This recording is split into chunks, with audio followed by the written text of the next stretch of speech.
ઉત્તરાયણ પર્વ પર પતંગ ચગાવવાની, પેચ કાપવાની સૌ કોઈ મજા માણે છે, પરંતુ ઉત્તરાયણની એ મજામાં અબોલ જીવો ઘવાયા છે, તો કેટલાક અબોલ જીવોના મોત પણ થયા છે. ઉત્તરાયણ પર્વ પર ફાયર વિભાગ 108 તથા પક્ષીઓ માટે કરુણા પ્રયાસ જેવી અન્ય સંસ્થાઓને પણ સતત દોડતું રહેવું પડ્યું છે. ત્યારે ઉત્તરાયણ નિમિત્તે સુરતમાં 36 કલાકમાં ફાયર વિભાગને પક્ષીઓ માંજાની દોરીમાં ફસાયા હોવાના 50થી વધુ કોલ મળ્યા છે.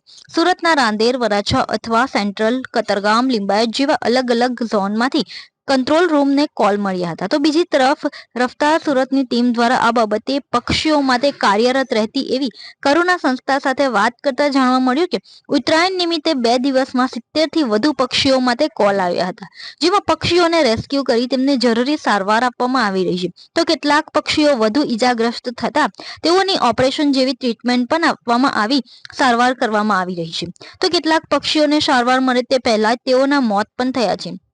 મહત્વની વાત એ છે કે આપણી ઉત્તરાયણની મજામાં આવા અબોલ જીવો માટે સજા બની જાય છે. જેથી તહેવારોની મજા માણો, પરંતુ સાવચેતી રાખો, જેથી બીજા જીવોને પરેશાની ના થાય તેવી અપીલ પણ કરવામાં આવી છે.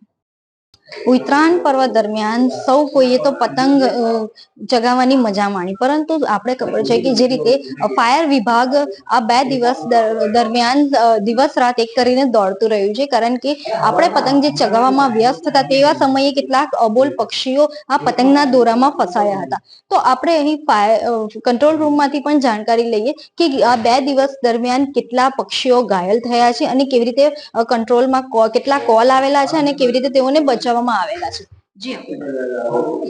મારું નામ દીપક સપકાડે છે, ફાયર કંટ્રોલ રૂમ ઇન્ચાર્જ.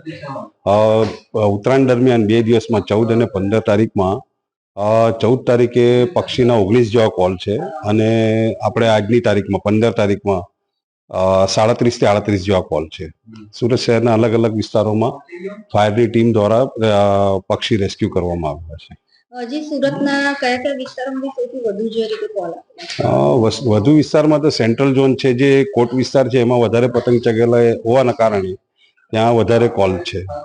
જે પક્ષીઓને કેવી કેવી રીતે ફાયર બ્રિગેડના જવાનો દ્વારા બચાવવાની કામગીરી કરવામાં આવે છે?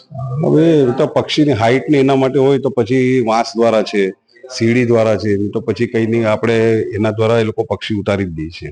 જે પક્ષીઓને ઉતાર્યા બાદ આગળની કેવી રીતે તમે? એમાં પક્ષી જો વધારે ઇન્જર્ડ ના હોય, ઉડી શકતું હોય, તો અમે એને ત્યાંથી જ ઉડાવી દઈએ છીએ. અને ઇન્જર્ડ હોય તો અલગ અલગ સંસ્થા છે પક્ષીઓની, એ લોકોને અમે બોલાવીને એ લોકોને સુપ્રત કરી દઈએ છીએ, જે ઇન્જર્ડ વધારે પક્ષીઓ છે. લોકોને એટલી જ અપીલ કરીએ છીએ કે પતંગ ચગાવો, સાવચેતી ચગાવો, જેના કારણે કોઈ પશુ પક્ષીને નુકસાન નહીં થાય. સાવચેતીથી પતંગ ચગાવો તો સારું રહેશે. હજી જે રીતે ઉત્તરાયણ પર્વની મજા સૌ કોઈએ માણી, ઉત્તરાયણમાં લોકોએ પતંગ ચગાવી, પેચ કાપી મજા માણી, પરંતુ આ પતંગની જે મજા માણવામાં ક્યારેક ક્યારેક અબોલ જીવોના જીવ પણ જોખમમાં મુકાય છે અને તેઓને જીવ ગુમાવવાનો પણ વારો આવતો હોય છે. ત્યારે ઉત્તરાયણ પર્વ દરમિયાન સુરતની કરુણા સંસ્થા તેમજ કેટલાક અબોલ જીવો માટે કેટલીક સંસ્થાઓ સેવાની કામગીરી કરે છે. તો આપણે તેઓ પાસેથી પણ જાણીએ કે આ ઉત્તરાયણ પર્વ દરમિયાન કેટલાક જીવો ઈજાગ્રસ્ત થયા છે અને કેટલાકના મોત થયા છે, એ બાબતે જાણકારી લઈએ. જી આપનું મેડમ, ધર્મેન્દ્ર પી સંઘવી, ચંદ્ર અશોક સોમ સંસ્થા કરુણા, સુરતથી. જી, આજે ગઈકાલની ઉત્તરાયણના પર્વના આજના દિવસમાં કેટલા પક્ષીઓ ઘાયલ થયા છે, કેટલા કોલ્સ આવેલા છે?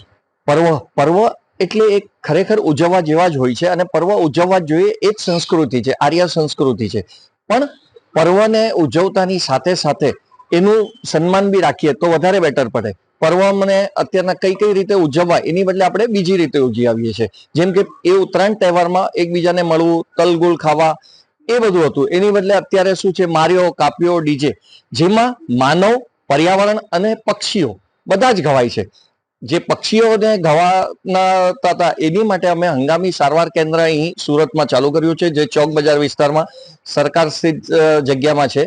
જેમાં હાલ જે પક્ષીઓ આવે, આપણી આણંદ વેટનરી ડોક્ટરના ડોક્ટરો દ્વારા એની સારવાર કરવામાં આવે છે. બને એટલી માવજતથી કરીએ છીએ અને આપ જેવાને બી નમ્ર વિનંતી છે કે ઉજવો તહેવાર, પણ એનો વ્યવહાર સમજીને. અને ખાસ કરીને હવે ઉત્તરાયણ પછી બી આપ ઘણી આવા કાર્યો કરી શકશો, જેમ કે તમારી સોસાયટીમાં, તમારા ઢાબા પર, તમારા ટેરેસ પર, તમારી આજુબાજુના વૃક્ષો પર ક્યાંય બી પતંગ, માંજા એ દેખાય તો એને ત્યાંથી ડિસ્ટ્રોય કરી દો, અમારે ત્યાં પહોંચાડો, ભેગા કરીને દૂર કરી દો. તો ઘણા જીવો હજી આ રીતે આપ અમારા કરતા વિશેષ બચાવી શકશો એવી અમારી નમ્ર અપીલ છે. જી કેટલા જે પક્ષીઓ માટે કોલ્સ આવેલા હતા, કેટલા ઈજાગ્રસ્ત પક્ષીઓની સારવાર કરવામાં આવી રહી છે? અત્યાર સુધી અમારી પાસે 70 ઉપર કોલ આવી ચૂક્યા છે. એની સારવાર કન્ટિન્યુઅસ ચાલુ છે. એમાંથી અમુક જીવો અમે નથી બચાવી શક્યા અને આગળ બી હજી આમાંથી બી થયા પછી બી કેટલા નહીં બચી શકીએ એવી પોઝિશન હોય છે. તો વિનંતી છે કે આગળ હજી આવા ન ગવાય, કેમ કે દોરા જે લટકેલા હોય છે એમાં પક્ષીઓને ખબર નથી હોતી, એ તો એના આકાશમાં ઝાડવામાં ફરતા હોય છે અને એ દોરો લાગી જાય છે પાંખ પર. તો એ દોરા ઉતારવાનું એક નમ્ર અપીલ છે આપને. જી જે રીતે પક્ષીઓને બચાવવાની આજે કામગીરી કરી, તો જે લોકો પણ જ્યારે આવા ઘાયલ પક્ષીઓને જોઈ તો એ લોકોએ તકેદારીના ભાગરૂપે સૌથી પહેલા કયા પગલા લેવા જોઈએ એ બાબતે? ચોક્કસ, બહુ સરસ વાત કરી આપે કે જો આપના ધ્યાનમાં આવા પક્ષી આવે તો સૌ પ્રથમ તો એને જો હેંગિંગ હોય એટલે કે લટકતા ઝાડ પર, તો એને સેફલી ઉતારો, નહીં તો તુરંત પહેલા અમારા જેવી જેટલી બી સંસ્થાઓ કામ કરે છે એને સંપર્ક કરો. અમારો સંપર્ક નંબર છે 9825298063. એના પર સંપર્ક કરવાથી અમારા કાર્યકર્તા ત્યાં આવશે. અમારી પાસે એવી ઇન્સ્ટ્રુમેન્ટો છે, એવી સ્ટિક છે જેનાથી અમે એને બચાવવામાં સફળ રહીશું. આપથી બી જો લેવાય પણ એને ખેંચીને ઘાય ન કરતા, કેમ કે એના માંજો એના ગળામાં, પગમાં, પેટમાં બધે ફસાયેલા હોય તો ક્યારેક મરી જાય. તો એ ન કરતા અમને બોલાવશો ને આપ લાવી શકો તો ચોક બજારથી તમારી જગ્યામાં લાવશો. એને બીજું કંઈ ન કરતા પ્લસ લાવો તો એને કોઈ બી બોક્સ, બાસ્કેટ કે એવામાં લાવજો. હાથમાં આમને મુચકીને નહીં, કે ક્યારેક આપણી ઘણી લાગણી હોય, આપણને બી દર્દ થતું હોય ત્યારે જ આ બંધ થાય. એટલે આપણે વિચારીએ ફટાફટ લઈને એને સ્કૂટર પર જઈએ તો એ પવન, બીજી તકલીફ એને ન થાય. એટલે એને બોક્સમાં અથવા એવી રીતે કેરી કરીને લાવશો તો વધારે સારું રહેશે. જી હવે જે ઉત્તરાયણનો પર્વ તો 2 દિવસનો પૂરો થઈ જશે, પછી પણ જે આ જીવો છે તેઓને કેવી રીતે સારવાર થશે અને તેઓની કેવી રીતે આગળની? જ્યાર સુધી પર્વ તો એનું કાર્યકર છે, પર્વ તો હોય અને પર્વ ચાલતા જ રહે, પરંતુ અમારું મુખ્ય પર્વ આ જ છે કે આવા જીવોની સાવચેતી, માવજત કરવી, એની રક્ષા કરવી. એટલે અહીં એની સાવચેતી રહેશે જ જ્યાર સુધી એ ઠીક ન થાય. ને હમણાં તો ઠીક થઈ જાય તો બી 30 તારીખ સુધી એને નહીં ઉડાડવામાં આવે, કેમ કે હજી જે આવી રીતે ઝાડો પર માંજા લટકતા છે એ પછી એને પાછા મુક્ત આકાશમાં, ગગનમાં એને વહેતા કરવામાં આવશે.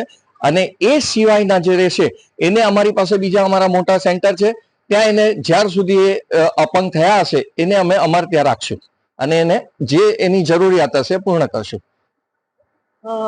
જે આપણે જે રીતે અહીં કરુણા સંસ્થાના જે ઓનર છે તેમની પાસેથી જાણ્યું કે જે રીતે આ 2 દિવસની અંદર 70 થી વધુ જેટલા પક્ષીઓ ઘાયલ થયા છે, તો જેમાંથી કેટલાકને બચાવવામાં આવેલા છે તો કેટલાકને બચાવી નથી શક્યા. તેઓને જે ખૂબ જ દુઃખદ વાત છે, પરંતુ તેઓ દ્વારા ખાસ લોકોની એક અપીલ પણ કરવામાં આવેલી છે કે જ્યારે ઉત્તરાયણના પર્વ દરમિયાન ક્યાંક આવા પક્ષીઓને જોવો તો તાત્કાલિક તેઓને યોગ્ય રીતે સારવાર મળે તે માટેની પણ પગલાં લો અને તાત્કાલિક તેઓના સુધી પહોંચાડવામાં મદદ કરો.